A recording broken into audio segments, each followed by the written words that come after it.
Hey everyone, welcome in CLAT Point and let's start today's The Hindu News discussion जो कि CLAT, ALIT, DULLB, LLM, एनालिसिट and other law entrance test जो आप इस साल लेंगे अगले साल लेंगे आप लोगों के लिए इंपॉर्टेंट हो सकता है।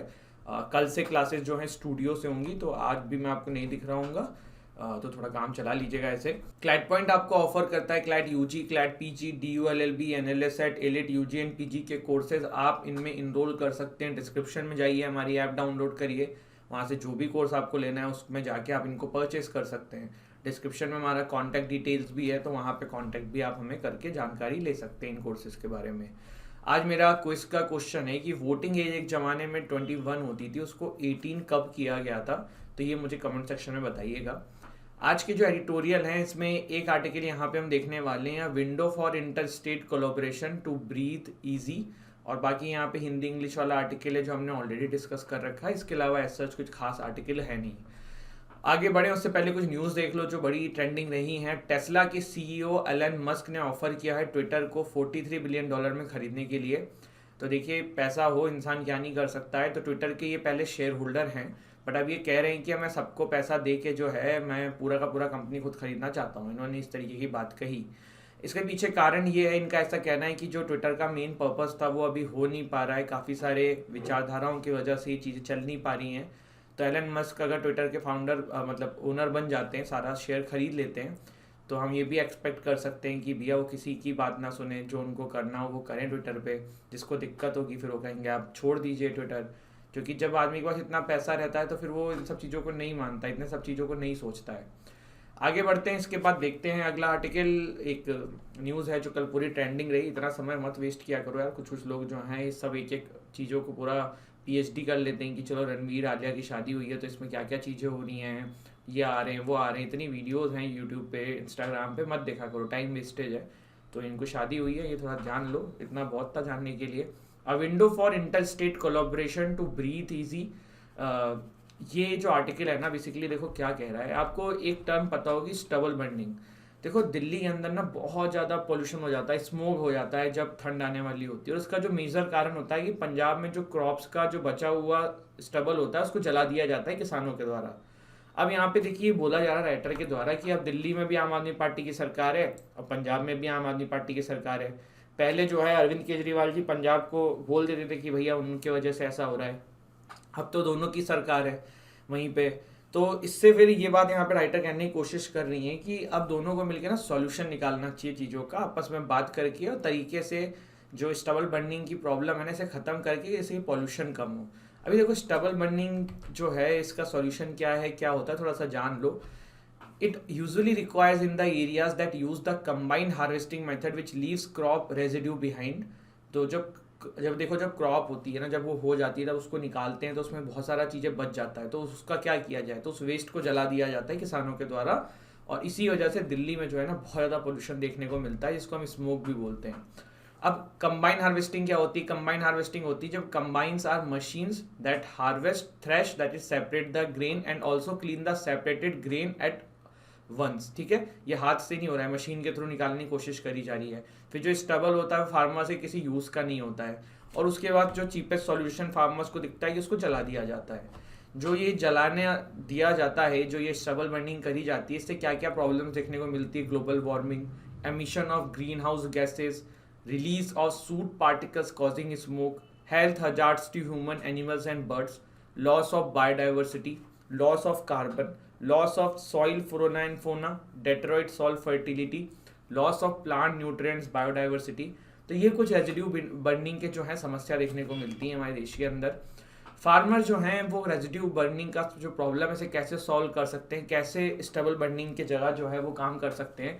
तो देखिए एक हैप्पी सीडर मशीन आती है जिससे जो स्टबल्स होता है ना उसको आप जो है मतलब वेस्ट जलाने की जरूरत नहीं पड़ेगी। रोटावेटर का यूज़ कर सकते हैं, zero till seed drill machine जो है इसका यूज़ कर सकते हैं, बेलर का यूज़ कर सकते हैं, पैडी स्ट्रॉ चॉपर का यूज़ कर सकते हैं, रीपर बाइंडर का यूज़ कर सकते हैं, वेस्ट डिकम्पोजर का यूज़ कर सकते हैं।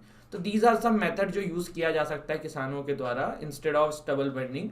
तो आप में से बहुत सारे लोग सोच रहे हैं कि सर जब इनसे पॉल्यूशन रोका जा सकता है तो इसको करते क्यों नहीं है? तो देखो जो मशीन्स आती हैं तो थोड़ी सी महंगी हैं और ये जो प्रोसेस है थोड़ा टाइम टेकिंग है। स्टबल बर्निंग क्या होता है, देखो तुरंत किसानों को फसल उगानी होती है अगली, तो वो तुरंत उसको जला के मैदान साफ कर लेते हैं, फिर वहाँ पे फसल उगा लेते हैं। लेकिन विद टाइम जो है ना, वो जो मृदा है, जो सॉइल है, उसकी क्वालिटी जो है वो डेट्रॉइट कर रही है, पर ये चीज़ इंसान रियलाइज़ नहीं करता है उस समय। और पॉल्यूशन तो बहुत ज़्यादा होता ही है। दिल्ली में जब ठंड आने वाली होती है उससे थोड़ा सा पहले का समय, फॉग की जगह में स्मोक आता है, पॉल्यूशन होता है, आंखें चुभने लगती हैं। ये एक्चुअली में होता है क्यों? क्योंकि इतने सारी आग जली होती है ना पंजाब में, तो वो उड़ के दिल्ली के साइड में आती है। तो ये कुछ था इसमें जो हमने जाना। इसके बाद red star over Solomon island. देखो ये क्या है पूरा मसला, मैं आपको पहले तो सोलोमन आइलैंड का थोड़ा सा लोकेशन दिखा देता हूँ। ये है सोलोमन आइलैंड, इसकी जो कैपिटल है वो है हुनियारा। ठीक है, सोलोमन आइलैंड जो है एक nation of hundreds of island in the south Pacific, और इसकी जो कैपिटल है वो है हुनियारा। डायलिंग कोड सब लोग क्या लेना देना है, करेंसी है Solomon island dollar. Continent Oceania जो है कॉन्टिनेंट में पाया जाता है। प्राइम मिनिस्टर हैं जो मनीष सोगवरे हैं। ऑफिशियल लैंग्वेज इनकी इंग्लिश है। अभी देखो ये मसला क्या है ना, कुछ समय पहले यूएस ने एक अनाउंसमेंट करी थी कि हम जो है सोलोमन आइलैंड में अपना मिलिट्री बेस बनाना चाहते हैं, और हम बात करेंगे इस बारे में सोलोमन आइलैंड से।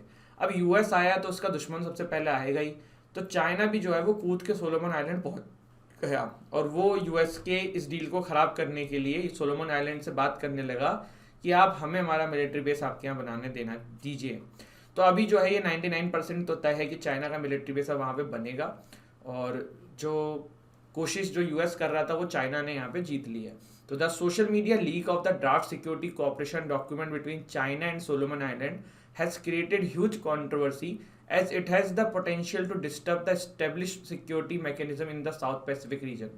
The document, among other stipulation, has provision for China's naval vessel in the utilize the island for logistic support. There have been speculation in the wake of this revelation that China might be building its next overseas naval base in Solomon Island after Djibouti. तो देखिए China का आपको piers of strings तो पता ही होगा, मैंने पूरा बताया, अभी मैंने आज मैप में ऐड नहीं किया कि क्या बनाने की कोशिश कर रहा है। अब देखिए चाइना जो है ना, ये जो छोटे छोटे आइलैंड है ना, ये समझते नहीं है इस बात को। श्रीलंका एक जीता जाता एग्जाम्पल है, और सोलोमन आइलैंड से तो बहुत बड़ा है श्रीलंका। सोलोमन आइलैंड में भी इन्होंने पैसा दिया होगा, कुछ दिखाया होगा लालच, और जो सरकार है वो समझ मतलब डेवलपमेंट के नाम पे उन्होंने ले लिया होगा पैसा। बट प्रॉब्लम यहाँ पे ये आ रही है ना कि चाइना इसको कितना मिसयूज़ कर सकता है फ्यूचर में। आप श्रीलंका की हालत देख लो, जो सिविल वॉर और जो क्राइसिस है वो तो है ही है। श्रीलंका की धरती का एक पोर्शन है जिसका नाम है हब्बन टोटा पोर्ट, वो अब चाइना को बिलोंग करता है 100 साल के लिए। तो ये सब चीज़ें अच्छी नहीं है। अब इसमें देखो ना, छोटे छोटे जो आइलैंड्स होते हैं ना, बड़े करप्ट भी होते हैं, तो ये भी एक बड़ा प्रॉब्लम है जिसकी वजह से चीज़ें देखने को मिलती है। वरना कोई कंट्री क्यों ही किसी कंट्री को अपने यहाँ पे जो है मिलिट्री बेस बनाने की आज़ादी देगा। तो ये कुछ आर्टिकल आज हमने देखे हैं। इसके अलावा है इशरप्पा टू सबमिट रिजाइनेशन टुडे। तो कर्नाटका के ये भैया मिनिस्टर हैं, इनके ऊपर चार्जेस लगे हैं कि इन्होंने कॉन्ट्रैक्टर से खूब सारे घूस लेने के चक्कर में उसको खूब तंग किया, जिसकी वजह से उस कॉन्ट्रैक्टर ने सुसाइड कर ली है, और इनके ऊपर अब चार्जेस लगे हुए हैं। ये ऑल दो मना कर रहे हैं, कह रहे हैं मेरे ऊपर भैया ऐसा कुछ है नहीं, ये सब साजिश है। इसके अलावा स्टेनलिन बाइकॉट्स गवर्नर्स एट होम। ये क्या है मामला? देखो एक नीट वाला बिल जो है वो स्टेनलिन साहब लेके आए थे तमिलनाडु में। नीट वाला बिल क्या था कि जो वहाँ के बच्चे हैं तमिलनाडु के, उनको नीट के थ्रू डॉक्टरी ना देनी पड़े, वो अलग से पेपर अपने तमिलनाडु कंडक्ट कराए और उनका एडमिशन हो। पर वो बिल जो है ना, वो गवर्नर के पास जाके रखा हुआ है, गवर्नर ने उसको पास नहीं किया है। मैंने गवर्नर्स के बारे में आपको डिटेल में बता रखा है प्रायर सेशंस में। यहाँ पे पूरा मसला क्या है ना, मुझे समझ लो। गवर्नर जो है ना, देखो कोई पार्लियामेंट या जैसे प्रेसिडेंट का आप एग्जाम्पल ले लो, पार्लियामेंट ने कोई लॉ पास किया ना, तो प्रेसिडेंट एक बार के लिए ही कह सकते हैं कि इसको फिर से सोच लो। लेकिन अगर फिर से पार्लियामेंट ने दे दिया ना, तो प्रेसिडेंट कुछ कर नहीं सकते हैं। ज़्यादा से ज़्यादा प्रेसिडेंट साहब ये कर सकते हैं कि उस बिल को साइन ना करें और पड़े रहने दें, ठंडे बस्ते में पड़ा रहे कि भाई बाद में पास होगा। तो गवर्नर के पास भी स्टेट में सेम ये पावर है कि अगर लेजिस्लेटिव असेंबली जो है वो कोई बिल पास कर दे, तो वो उसको ऐसे मना नहीं कर सकते, पर वो ये काम जरूर कर सकते हैं कि वो उस बिल को अपने पास पड़े रहने दें। तो यही चीज़ यहाँ पे करी जा रही थी, और गवर्नर्स को इग्नोर किया गया है स्टेनलिन साहब के द्वारा। अभी एक चीज़ ये भी है कि देखो सेंटर स्टेट में एक समस्या ये रहती है कि जो स्टेट के अंदर गवर्नर होते हैं वो सेंटर गवर्नमेंट के द्वारा चुने हुए बंदे होते हैं, और इसी वजह से हम वेस्ट बंगाल में भी देख रहे हैं ये प्रॉब्लम, केरल में भी देख रहे हैं, तमिलनाडु में भी देख रहे हैं, महाराष्ट्र में भी देख रहे हैं। कहने का मतलब ऐसे सारे स्टेट जहाँ पे बीजेपी की सरकार नहीं है वहाँ पे प्रॉब्लम देखने को मिल रही है। और ये सिर्फ ऐसा नहीं है कि आप प्रेजेंट गवर्नमेंट के साथ है, कल को यहाँ पे अगर कांग्रेस होती तो वो भी इसी तरीके की चीज़ें करती है कि जहाँ जहाँ पे उनके अलावा कोई दूसरी पार्टी हो तो वहाँ पे अपने बंदे भेज के बीच में प्रॉब्लम्स क्रिएट करना। MPs panel lands voice against elephant trade. तो देखिए एलिफेंट का ट्रेड रोकने के लिए बात हो रही है, इसके ऊपर बिल लाने की बात चल रही है। इसमें कुछ जो है अमेंडमेंट करने की बात कर रहे हैं। The parliamentary panel has urged the union government to remove the controversial clause in the wildlife protection amendment bill 2021 that's override the original act making an exception only for elephants. तो इस तरीके की। इसके बाद यहाँ पे देखिए एक आर्टिकल आया है, women jumps off metro platform dies. ये दुर्भाग्यपूर्ण घटना है और द हिंदू एक चीज़ अच्छी करता है, यहाँ पे नंबर देता है जब भी कोई सुसाइड से रिलेटेड न्यूज़ आती हैं। Private schools not to raise fees without government not, ऐसा आम आदमी पार्टी ने बोला है। एक अच्छा डिसीजन है कि दिल्ली में जो है प्राइवेट स्कूल फीस नहीं बढ़ा सकते जब तक गवर्नमेंट परमिशन ना दे। तो ये एज ए बिजनेसमैन वहाँ पे चीज़ें सही नहीं है, लेकिन एज ए आम आदमी और एज ए जनता वो अच्छा एक डिसीजन लिया गया है।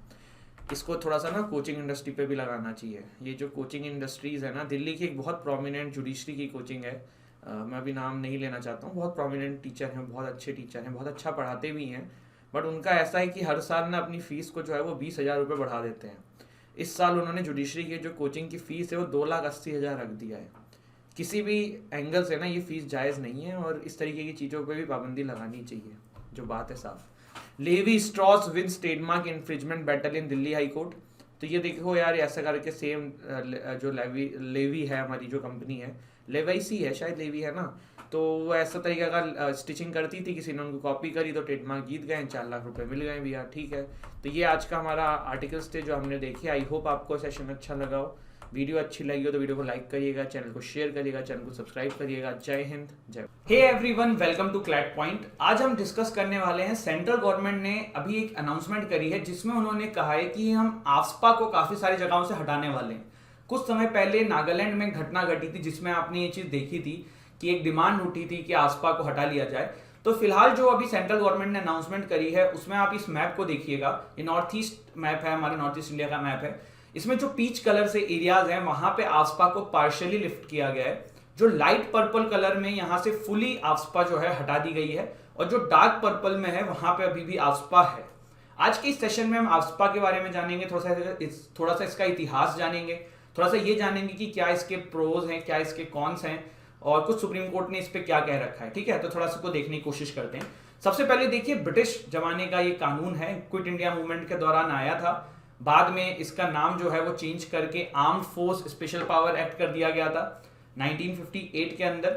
और आसाम एंड मणिपुर पहले इसमें 2 एरिया थे, बाद में तो अरुणाचल प्रदेश, मेघालय, मिजोरम, नागालैंड एंड काफी सारे अलग जगहों पे इसमें इंप्लीमेंट कर दिया गया था। फिलहाल अगर टुडे आज का प्रेजेंट डे देखें तो नागालैंड, आसाम, मणिपुर, इसके अलावा अरुणाचल प्रदेश में ये है, जिसमें मणिपुर के अंदर इम्फाल वाली जो 7 कॉन्स्टिट्यूएंसीज हैं वो बाहर हैं एंड आपका मेघालय एंड त्रिपुरा इसमें से हटा दिए गए थे। अभी थोड़ा सा इसका ना ये देख लेते हैं कि आर्म फोर्स के अंदर जो ये जो arm force special power act है, इसमें ऐसा क्या है जो काफी क्रिटिसिज्म का पात्र बन जाता है। तो arm force special power act ना हमारे आर्म फोर्स को स्पेशल पावर देती है। क्या कि आप किसी को भी बिना वार्निंग के गोली मार सकते हो अगर वो अगेंस्ट द लॉ जा रहा है और वो डिस्टर्ब एरिया की बात हो रही है।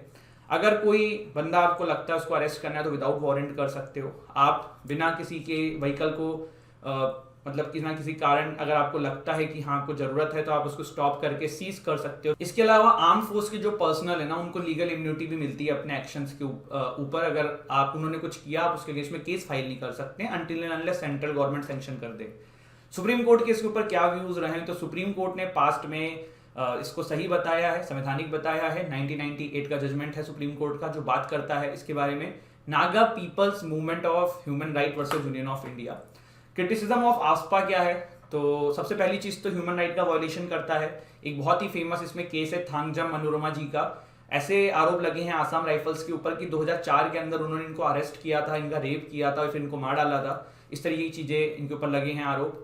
बाद में कुछ काफी सारी चीजें भी आई थी। फिर एक ये बोला जाता है कि भैया आर्टिकल 22 जो है वो आर्बिट्रेरी अरेस्ट एंड डिटेंशन से आपको राइट देता है, पर ये तो यहाँ पे वायलेट हो रहा है। फिर एक और बात बोली जाती है कि भैया इमरजेंसी के दौरान अगर देश में कुछ राइट्स रहते हैं, फंडामेंटल राइट जो मौजूद है, जैसे कि 21 के अंदर लाइफ एंड लिबर्टी है, इस तरीके की चीजें।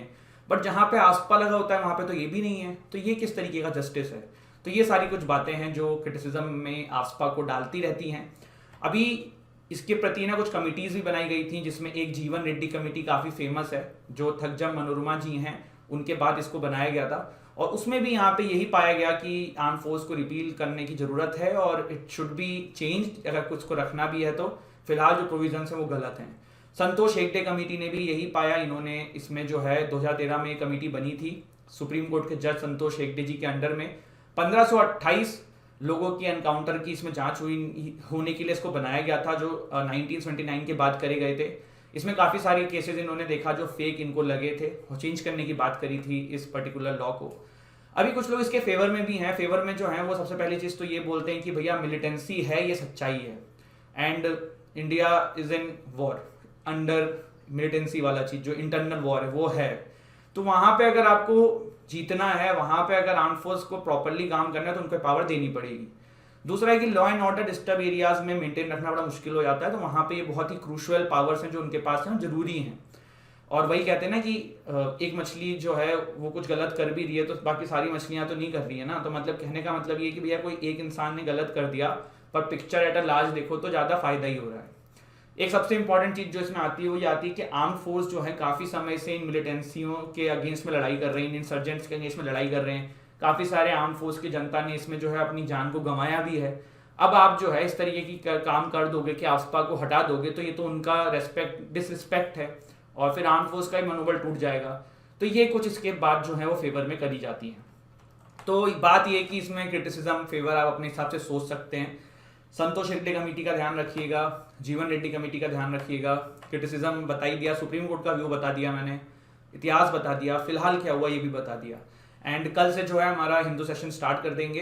एंड अभी इतने दिन से नहीं हुआ तो आपको पता है कुछ ऑफिस वाला जो हमारा शिफ्टिंग था वो चल रहा था, हो चुका है, फाइनली हो चुका है, नए स्टूडियो से ही क्लास ले रहे हैं। Thank you so much guys, जय हिंद, जय भारत। एंड अगर आप लोग CLAT PG, AILET PG, AILET UG, NLSAT, DOLLB इनमें से किसी भी एग्जाम की तैयारी कर रहे हैं तो हमारी ऐप चेक करिए।